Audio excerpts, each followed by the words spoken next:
छत्तीसगढ़ क्रांति सेना के बहुत सुंदर आयोजन पर मैं आप सब भाई मन ला बहनी मन ला बहुत बहुत बधाई देवत हूँ, शुभकामना देवत हूँ। और ये अवसर में जैसे दीदी बोली से कि अभी अरुणा दीदी कहा जैसे कि हमार अपन भाखा ला सम्मान देना चाहिए, तो मैं भाखा के ऊपर अपन ला 2 लाइन सुनावत हूँ।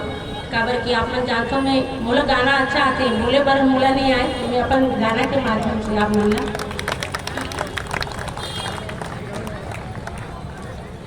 मोर भाखा संग दया में आके सुखर हवै मिलाप रे, ऐसन छत्तीसगढ़िया भाखा कोनो समझन नाप रे, ऐसन छत्तीसगढ़िया भाखा कोनो समझन नाप रे।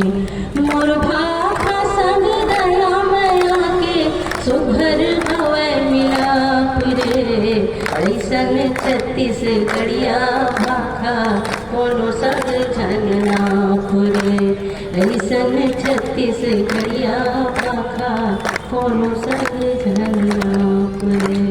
धन्यवाद।